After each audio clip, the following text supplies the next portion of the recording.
반갑습니다. 안녕하세요.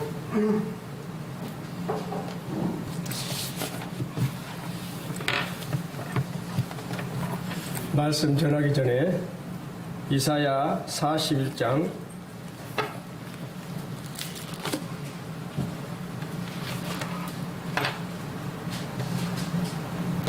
8절부터 10절까지 읽겠습니다. 제가 먼저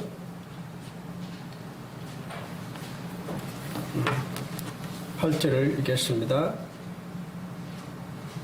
나의 종 너 이스라엘아, 내가 택한 야곱아, 나의 벗 아브라함 자손아, 내가 땅 끝에서부터 너를 붙들며 땅 보통에서부터 너를 부르고 너게 이르기를 너는 나의 종이라. 내가 너를 택하고 싫어하지 버리지 아니하였다 하였노라.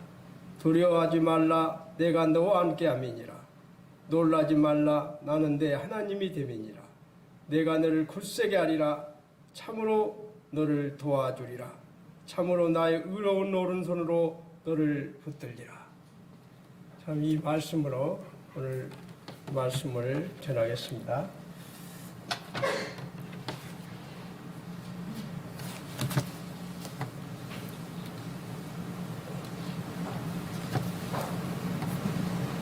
자, 오늘 주제는 두려워하지 말라. 내가 너와 함께함이라는 이런 주제로 말씀을 전하고자 합니다. 참, 하나님을 믿는다는 것은 머리로만 하나님을 아는 것이 아니라 하나님을 사랑하는 것입니다. 아니, 엄밀히 말하자면 하나님의 사랑에 응답하는 것이지요. 참, 사랑에는 지, 정,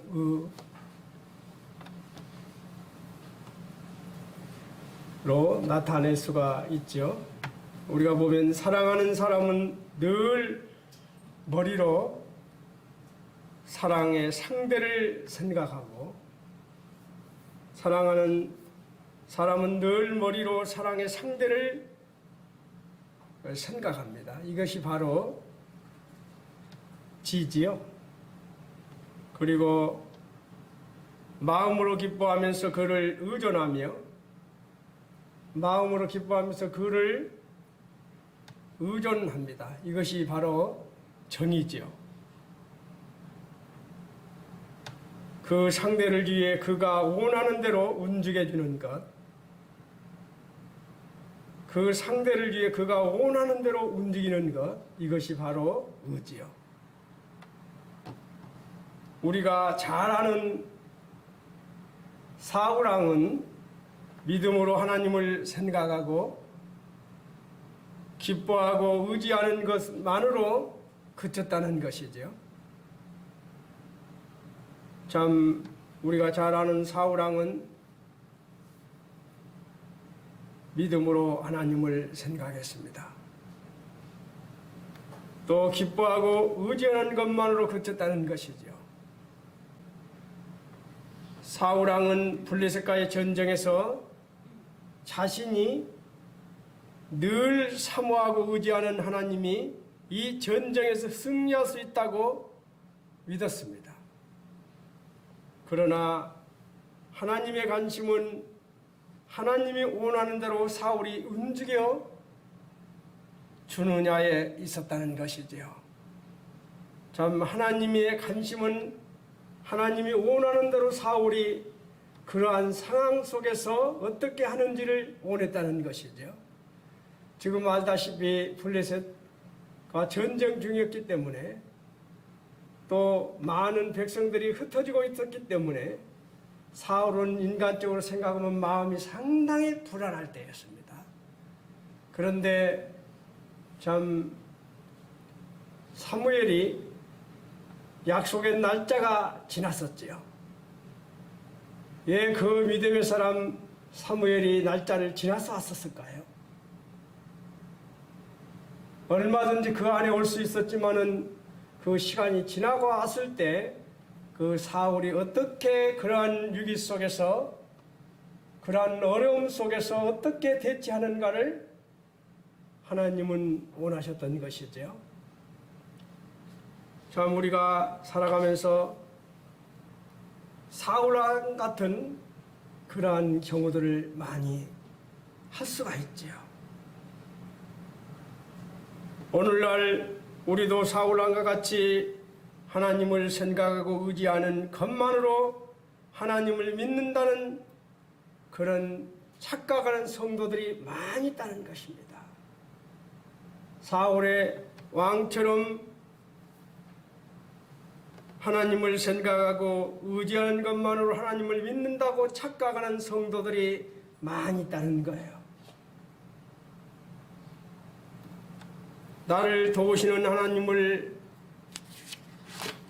움직이기 위해서 내 소원을 이루기 위해서 예배드리는 성도를 하나님은 기뻐하지 않는다는 사실입니다. 저는 오늘 저희들이 살아가면서 한치 앞을 내다볼 수 없는 인생이죠. 그리고 하나님이 우리를 도와주지 않으면 살아갈 수 없는 인생이죠. 저는 오늘 또 아침에 그런 것을 보았어요. 집사람이 언제나 4시 반이면 일어납니다. 저는 좀 늦게 일어나요. 그래서 제가 오늘 모욕을 하려고 제 옷을 다 가지고 나와서 목욕탕에를 들어갔다가 다시 나와서 보니까 집사람이 안 보여요. 그래서 야, 쓰레기 버리러 갔나? 음식 쓰레기 버리러 갔나? 했는데도 안 보여요. 그래서 이상하다. 그런데 다시 큰 방으로 제 옷을 이제 그 속옷하고 내일을 바꿔 입을 옷을 놔두려고 딱 가니까 집사람이 제가 누워있는 침대, 제가 이제 했던 침대는 따뜻하니까 그에 딱 누워있어요. 그래서 왜 누웠냐고 그러니까 또 혈압이 이제 많이 올라가서 정말 다리를 주물러주고 정말 주님께 같이 기도하고 그러면서 정말 한치 앞을 내다볼 수 없는 게 우리 인생이구나. 우리 아버지 하나님께서 우리를 지켜주지 않으면 우리는 살아갈 수 없는 것이 우리 인생이라는 것을 다시 한번 차 타고 오면서도 이렇게 느끼는 그런 시간이었어요. 주님은 하나님의 축복과 사랑에 감사를 드리려고 늘 새벽을 깨우며 자신의 생각을 포기하고 간절하게 기도하면서 주님의 말씀대로 순종하며 살려고 애쓰는 성도를 사랑하시는 것이죠. 주님은 하나님의 축복과 사랑에 감사드리려고 늘 새벽을 깨우며 아침 빨리 일어나서 자신의 생각을 포기하고 간절히 기도하면서 주님의 말씀대로 순종하며 살려고 애쓰는 성도를 사랑하시는 것이죠. 많은 종교인들이 나를 벗어나기 위해서 많이 노력하고 추구합니다. 나에서 벗어나게 해 줄 수 있는 것이 무엇입니까?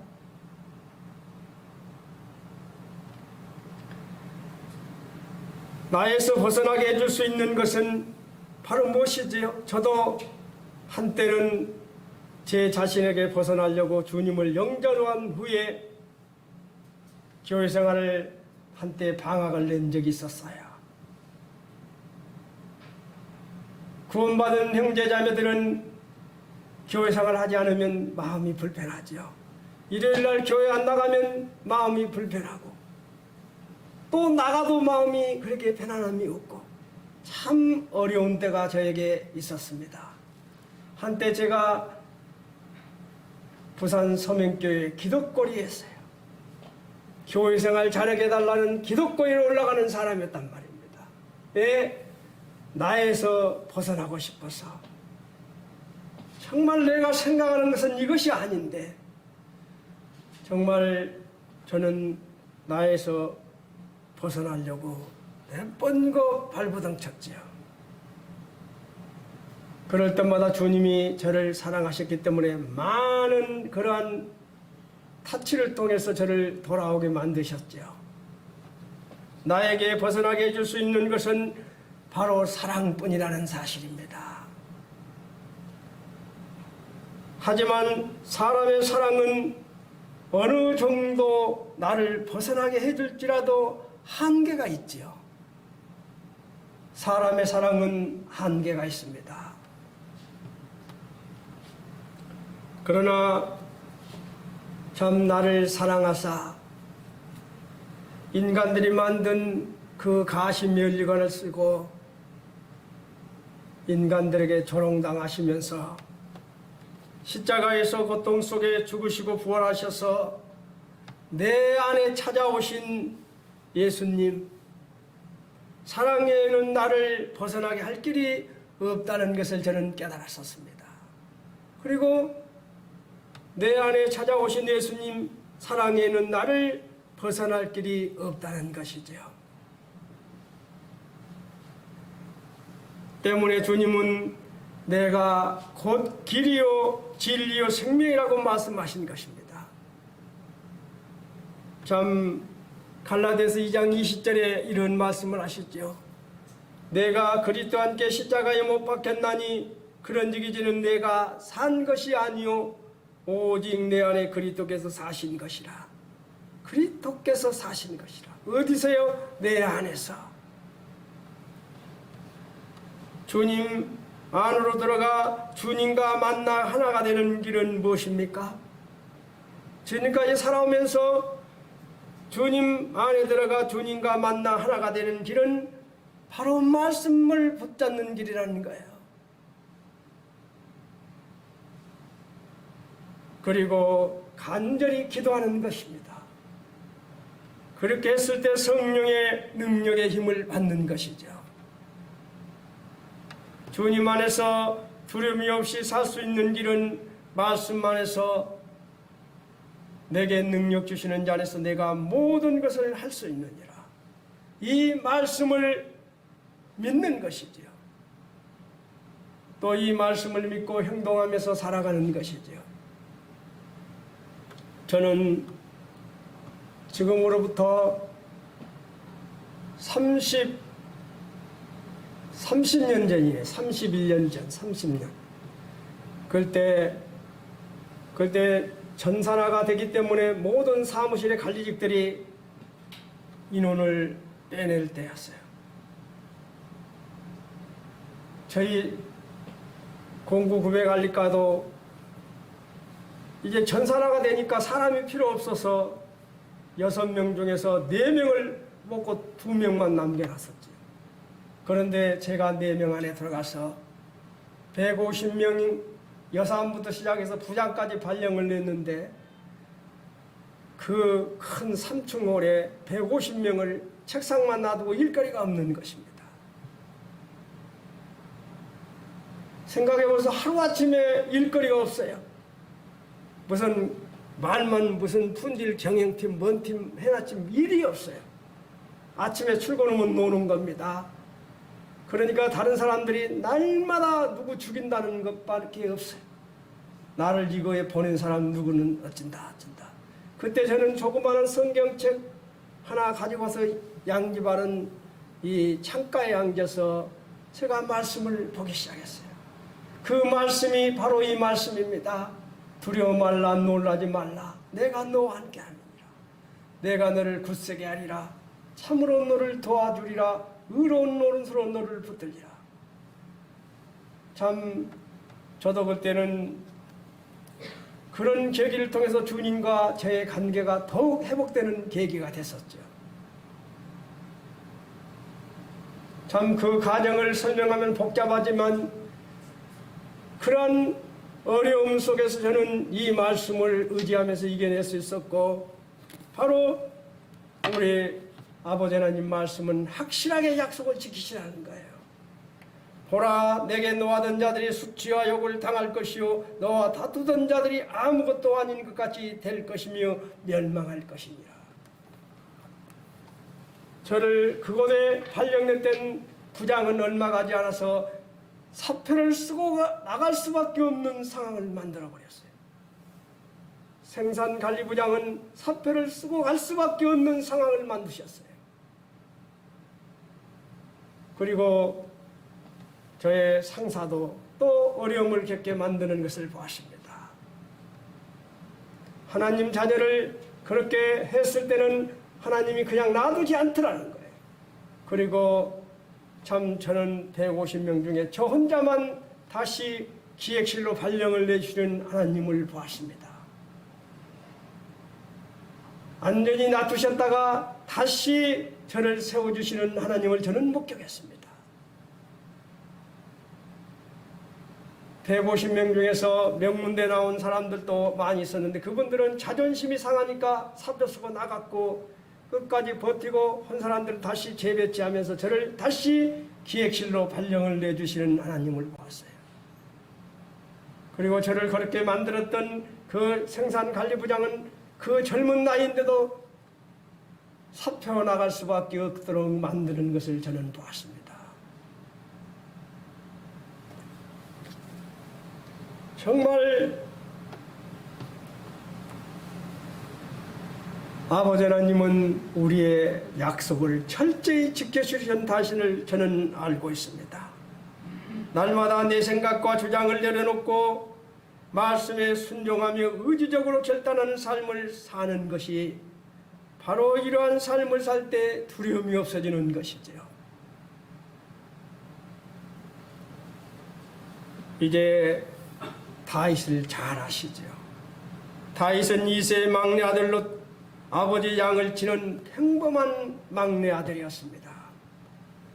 양을 칠 때 사자나 곰이 와서 양떼에서 새끼를 움키면 따라가서 그 입에서 새끼를 건져내고 사자나 곰이 해하고자 하면 그 사자나 곰의 털을 수염을 뽑고 사자나 곰을 쳐 죽였던 사람이 다윗이지요.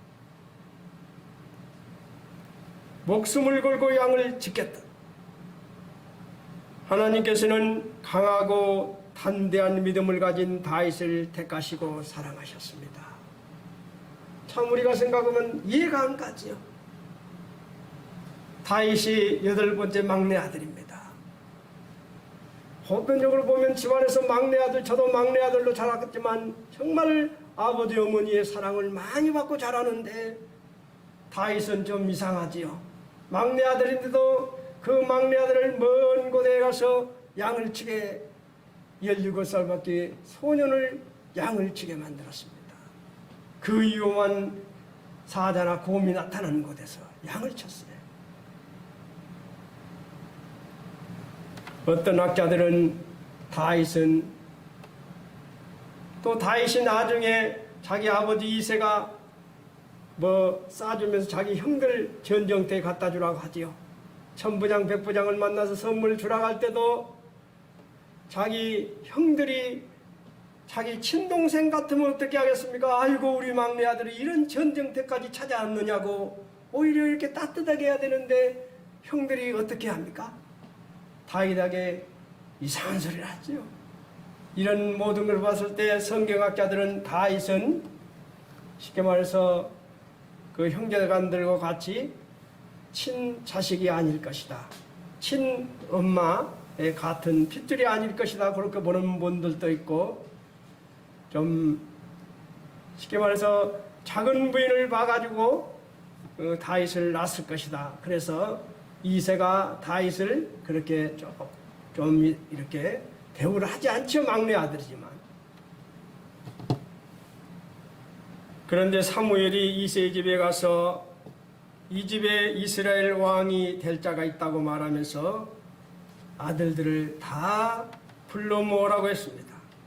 그러자 다윗 아버지 이새는 7명의 아들들을 다 줄을 세웠죠. 다 입만 뺐죠.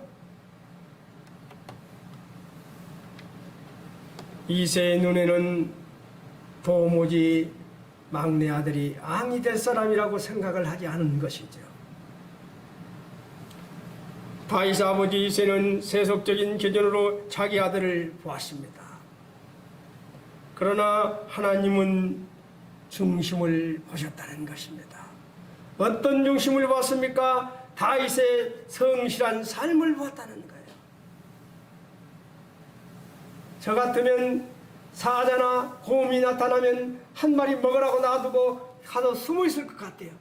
그렇지 않습니까? 그 양떼가 많은데 양 새끼 하나 먹어버리면 뭐 하나 먹지. 뒤에서 숨었다가 나중에 소리만 지르면 하나만 먹고 가라고 할 수도 있는데 한 마리 양 새끼를 구하기 위해서 다윗은 생명을 걸었다는 것입니다. 그 양 떼에서 그 양 한 마리를 구하기 위해서 자기 생명을 걸고 사자의 수염을 벗고 사자나 곰을 쳐 죽였다고 고백하고 있어요. 바로 아버지 하나님은 다윗의 중심을 보았습니다. 평상시에 그 목동을 하면서 양떼를 어떻게 기르는지를 보았어요. 다윗의 성실한 삶을 보았습니다. 목숨을 걸고 양떼를 지키는 것을 보았습니다. 다윗은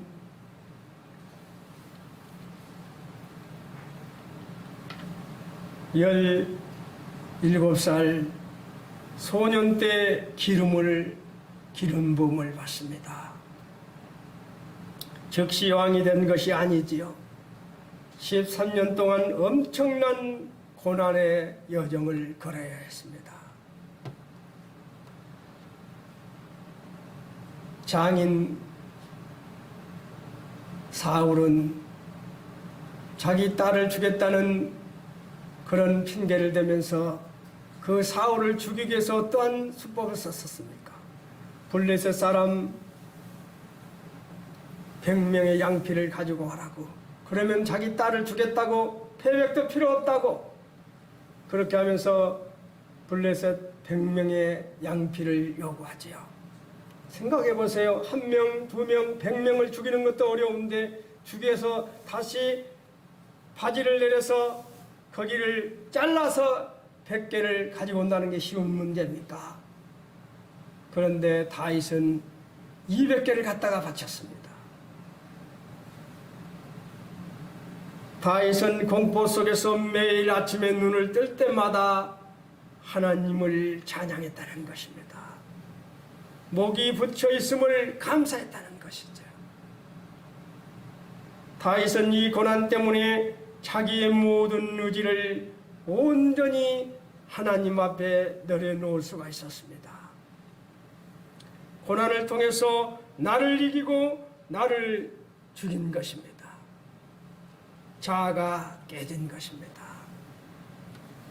그 결과 시편이 몇 편까지 있죠? 오늘도 제가 시편을 읽었죠.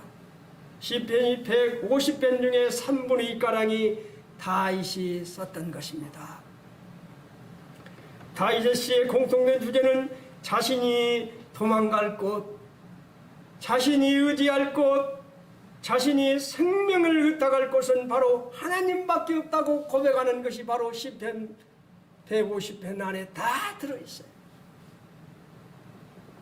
자신이 도망갈 곳, 의지할 곳, 생명을 의탁할 곳은 바로 하나님밖에 없다고 고백하고 있습니다. 우리 여기에 있는 우리 성도님들도 이 어려운 시대에 살아가면서 내가 도망갈 곳, 의지할 곳, 내 생명을 의지할 곳은 하나님밖에 없다고 고백하는 삶을 살아가고 있습니까?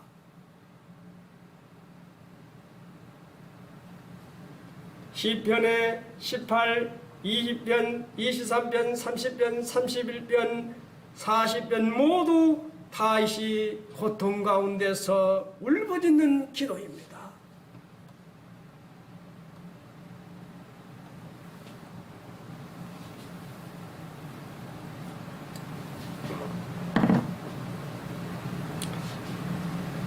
하나님께 감사하는 기도입니다.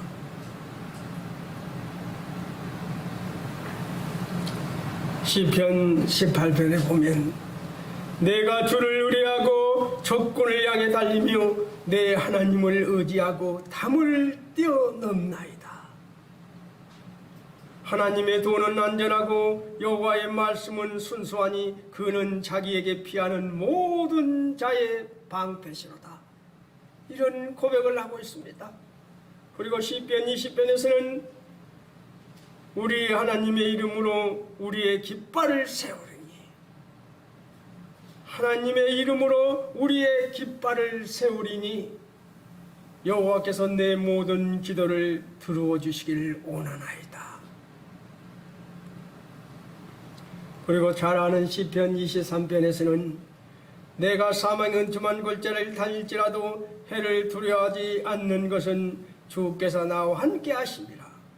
주의 지팡이와 막대기가 나를 안위하시나이다. 여호와 내 하나님이여, 내가 주께 부르짖으며 나를 고치셨나이다. 시편 30편에서 이렇게 고백하고 있습니다. 시편 31편 9절에서는 여호와여, 내가 고통 중에 있사오니 내게 은혜를 베푸소서. 내가 근심 중에 눈과 영혼과 몸이 새하였나이다. 40편에서는 나를 기가 막힐 웅덩이와 수렁에서 끌어올리시고 내 발을 반석에 두사 내 걸음을 견고케 하셨도다.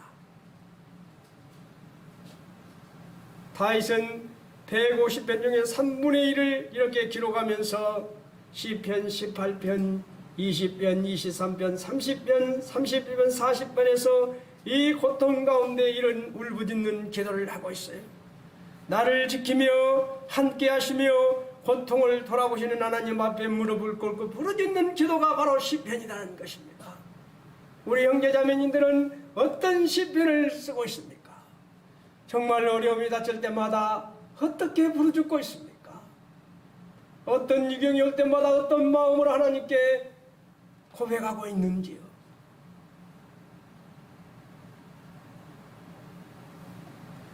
다윗은 쉽게 위대한 왕이 된 것이 아닙니다. 이러한 고난이 없었다면 다윗은 왕이 될 수가 없었습니다. 다윗은 자기를 그렇게 죽이려고 쫓아다니던 사울이 죽었는데 그를 위해 통곡하러 갑니다. 그렇죠. 13년 동안 비참하게 돌아다녔죠. 그것도 남이 아닌 장인 어른이 자기를 죽이려 했습니다. 심지어 창을 던져서 벽에 자기를 꼽아버리려고 했습니다. 그런 사울이 죽었는데 그를 위해 통곡하러 갑니다.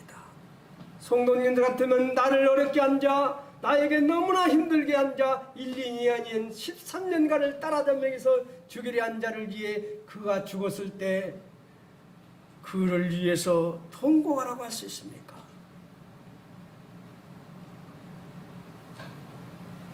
(13년) 동안 쫓아다니며 죽이려고 했던 원수가 적의 활에 맞아 죽었는데 그의 죽음을 슬퍼하는 예가를 지을 수 있느냐 이 말입니다.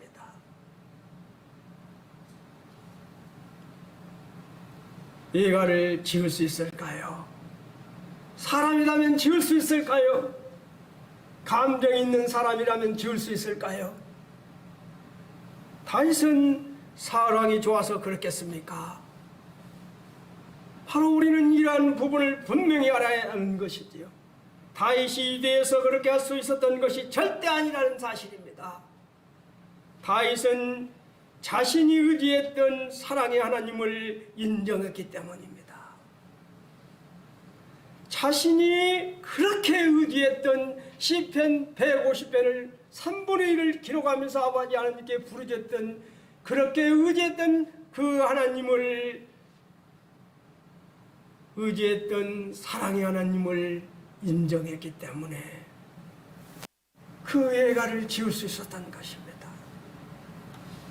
사울은 그 하나님이 기름 부은 자였기 때문에 사울을 위해서 예가를 지을 수 있었던 것입니다.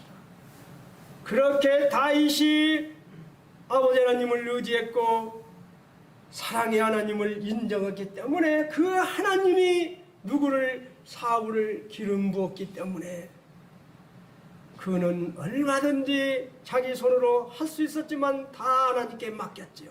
그리고 사울이 죽었을 때 애가를 지었습니다. 그리고 온 백성들에게 통곡하라고 합니다. 우리에게 많은 교훈을 주는 사실이죠. 14년 고난 속에서 두려워하지 않고 말씀에 의지해서 70세까지 왕으로 살았던 다윗, 시편 3분의 2 이상을 기록했던 다윗, 그도 사람이었습니다. 두려움을 이길 수 있었던 것은 바로 기도로 이길 수 있었습니다. 바로 말씀으로 온전히 순종하는 삶을 살려고 했을 때 두려움을 이길 수 있었던 것이죠. 두려워하지 않고 강하게 담대할 수 있었던 그 이유가 무엇입니까? 바로 저도 그런 간증을 했지만 바로 우리에게는 말씀이라는 것이지요. 아까도 그 말씀했지만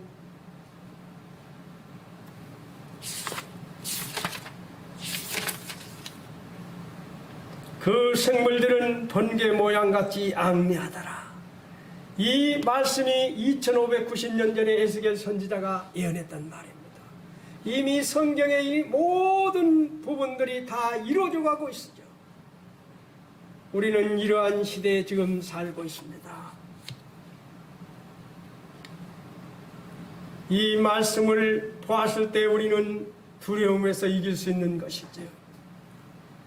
저도 나이 37, 8살 때 우리 큰아들이 국민학교 2, 3학년 때 됐을 거예요. 갑자기 대기발령을 하고 그렇게 없을 때 제가 두려워하지 않고 오직 다른 사람들은 그렇게 했을 때 창밖에 밑에 가서 날마다 성경책만 읽고 의지할 수 있었던 것은 바로 이 말씀이었습니다.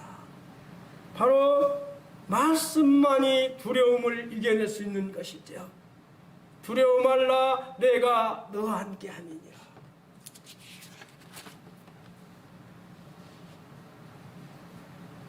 우리와 함께 계신 하나님을 바라보면 용감하고 담대해질 수 있는 것입니다.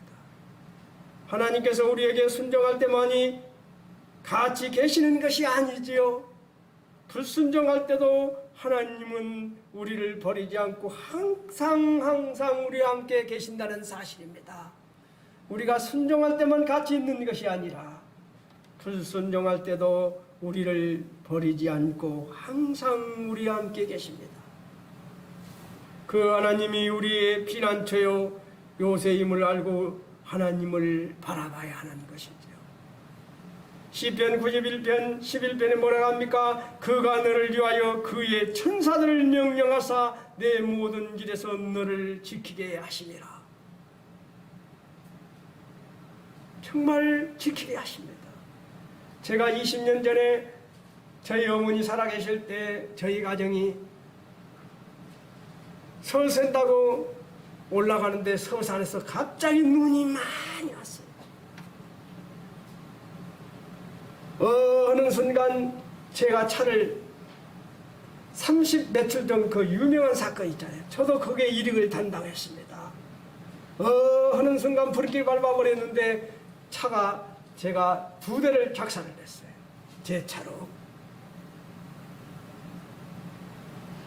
2대를 때리고 제 안경알이 빠져버렸습니다. 그 충격에. 그러한 유경 속에서 우리 식구 아무도 머리털 하나 상하지 않았어요. 제 차가 너클이 부러져 버렸어요. 그래서 바로 견인해 가고 저는 택시 타고 저희 서울로 올라갔던 기억이 납니다. 바로 그가 너를 위하여 그의 천사들을 명령하사 내 모든 길에서 너를 지키게 하심이라. 저는 경험했습니다. 충격에서 안경알이 빠져버리는데 저희 식구 아무도 하나도 다치지 않았어요. 오히려 다른 사람들이 저를 걱정했지만 아무렇지 않았었습니다. 내가 그의 날개 아래 피하리로다. 하가 내게 미치지 못하며 재앙이 내 장막에 가까이 오지 못하리니. 바로 우리 아버지 하나님은 우리와 함께 계신다는 사실입니다. 두려워하지 말라, 내가 너와 함께 함이니라. 언제나 우리와 함께 하시는 하나님을 경험해 보시길 바랍니다. 놀라지 말라, 나는 내 하나님이 됨이니라. 내 하나님이 됨이니라. 어떤 하나님이십니까? 하나님께서는 아브라함의 하나님, 이삭의 하나님, 야곱, 모세 하나님뿐만이 아니라 우리의 하나님이시라는 사실입니다. 우리의 하나님이시죠. 우리에게 어떠한 하나님이십니까? 창세기 22장에 보면 아브라함이 눈을 들어 살펴본즉 한 순양이 뒤에 있는데 뿔이 숯불에 걸려 있는지라. 이 상황이 어떤 상황이지요? 아브라함이 사랑하는 아들 이삭을 땔감 위에 올려놓고 이삭을 죽이려 할 때 하나님이 중지시키고 준비했던 한 수당이 뒤에 있는데 뿔이 숯불에 걸려 있는지라. 아브라함이 가서 그 순양을 가져다가 아들을 대신하여 번제려 드렸더라. 바로 어떤 여호와 이레 하나님, 우리의 피를 나시고 예비해 주시는 하나님이 바로 여기에 계시는 형제 자매님들의 하나님이다는 사실입니다. 여호와 이레 하나님, 예비하시는 하나님, 여호와 라파의 하나님, 치료하는 하나님. 저는 오늘도 집사람 누워있을 때 기도하면서 그런 기도를 했습니다. 여호와 라파의 하나님, 그런 하나님이기 때문에 우리는 기도할 수 있는 것이죠.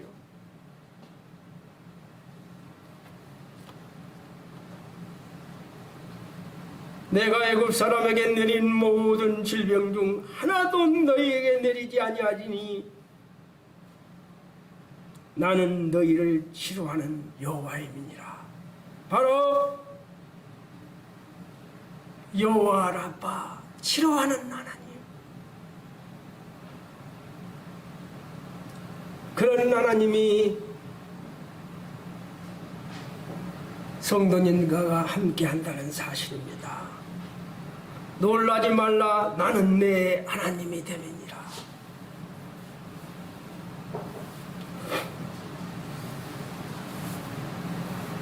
출애굽기 17장에 보면 모세가 아말렉과 전쟁할 때 산 꼭대기에 올라가서 모세, 아론, 홀이 어떻게 합니까? 모세가 손을 들고 있으면 이스라엘이 이기고 모세가 손이 아파서 내리면 아말렉이 이기는 그런 사건이 일어났을 때 모세가 손을 들 때 양쪽에서 아론과 홀이 양쪽에서 내려오지 못하게 바치지요. 그때 모세가 제단에 쌓고 그 이름을 여호와 니시라고 하지요. 여호와 니시가 무엇입니까? 바로 승리의 깃발의 하나님, 승리의 하나님이 여기에 계신 성령과 같이 있다는 것입니다. 승리의 하나님. 그리고 여호와 살롬, 평강의 하나님, 여호와 노이, 목자의 하나님, 이런 하나님이 여러분과 같이 있다는 것입니다.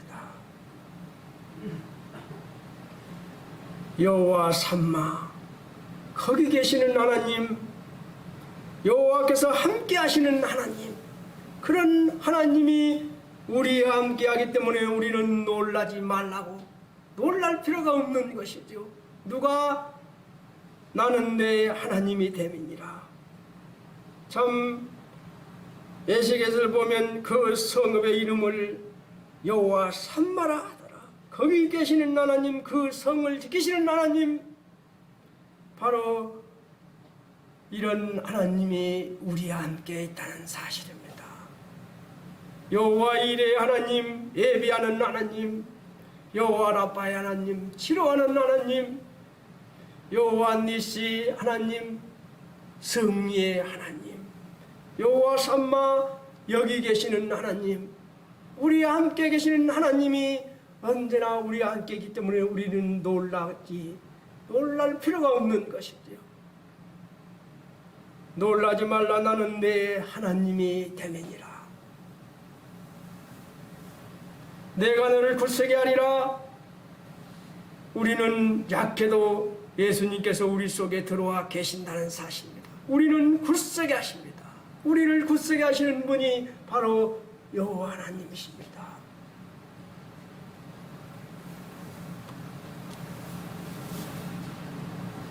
고린도후서 4장에 보면 우리가 사방으로 우겨쌈을 당하여도 쌓이지 아니하며 답답함을 당하여도 낙심하지 아니하며 박해를 받아도 버림받지 아니하며 거꾸로 들임을 당하여도 망하지 아니하며 우리가 항상 예수의 죽음을 몸에 짊어지면 예수의 생명이 또한 우리 몸에 나타나게 하느니라. 바로 우겨쌈을 당하여도 우리는 쌓이지 않는다는 사실입니다. 답답한 일을 당하여도 낙심하지 않게 되는 것이지요. 박해를 받아도 버림받지 않는다는 사실입니다. 참으로 너를 도와주리라.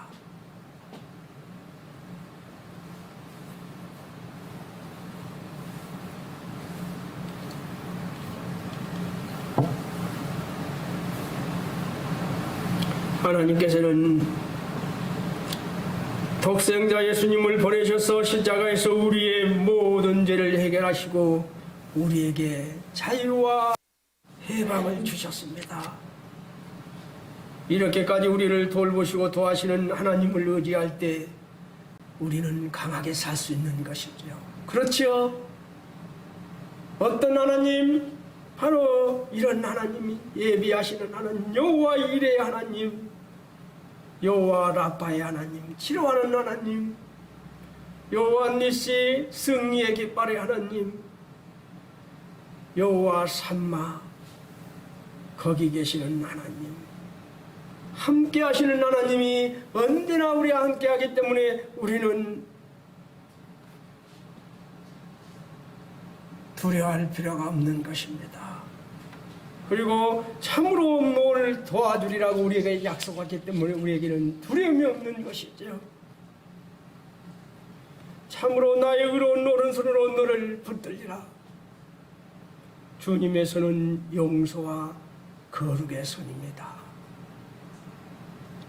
주님의 손은 치료와 축복의 손입니다. 주님께서는 십자가에서 모든 것을 청산하셨습니다. 우리가 주님의 이름을 간절히 부르면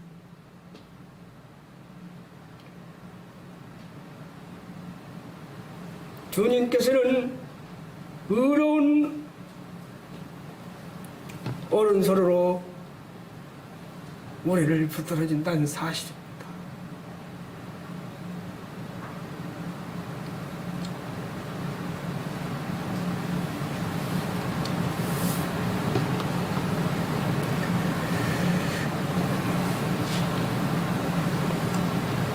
저는 지금까지 68년의 인생을 살아오면서 우리 하나님께서 어떻게 지금까지 지키고 보호했던 것을 경험했습니다.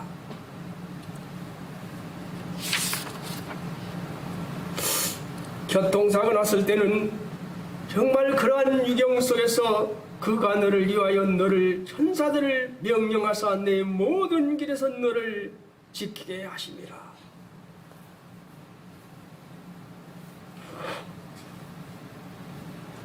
저는 그런 경험을 한두 번이 아니었기 때문에 제 느망차가 그 버스가 때려버렸을 때도 불이 났을 때도 저 머리털을 하나 우리 집사람과 상하지 않게 보호해주는 하나님을 보았습니다. 바로 그런 하나님, 그런 하나님이 바로 우리의 하나님이시다는 사실입니다. 이런 코로나19 시대가 올 것을 에스겔 선지자는 2590년 전에 예언했어요. 우리는 말씀대로 다 이루어져가는 시대에 지금 살고 있습니다. 이 세상 어느 곳을 보나 불안과 공포가 둘러싸였습니다. 그렇죠. 이 코로나 때문에 마음 놓고 교제할 수도 없습니다. 사람들은 내일에 대한 불확실성 때문에 불안과 공포에 떨고 있습니다. 그러나 우리는 하나님을 의지하고 강하고 담대하게 나아갈 수 있는 것이죠. 왜요? 이 말씀이 있기 때문입니다. 세상은 두려워서 떨고 두려워서 불안해서 떨지만 우리는 불안하지 않고 살아갈 수 있는 것이지요. 왜요? 말씀이 있기 때문입니다. 두려워 말라, 내가 너와 함께 함이니라. 놀라지 말라, 나는 내 하나님이 됨이니라. 내가 너를 굳세게 하리라. 참으로 너를 도와주리라. 나의 의로운 오른손으로 너를 붙들리라. 이 말씀이 있기 때문에 우리는 불안에서 해방될 수 있는 것입니다. 두려움에서 해방될 수 있는 것입니다. 이것이 바로 믿음인 것이죠. 우리 두려움 없이 살아가는 그러한 한 주가 되시고 오직 말씀으로 승리하는 한 주 되시길 바랍니다. 이상으로 말씀을 마치겠습니다.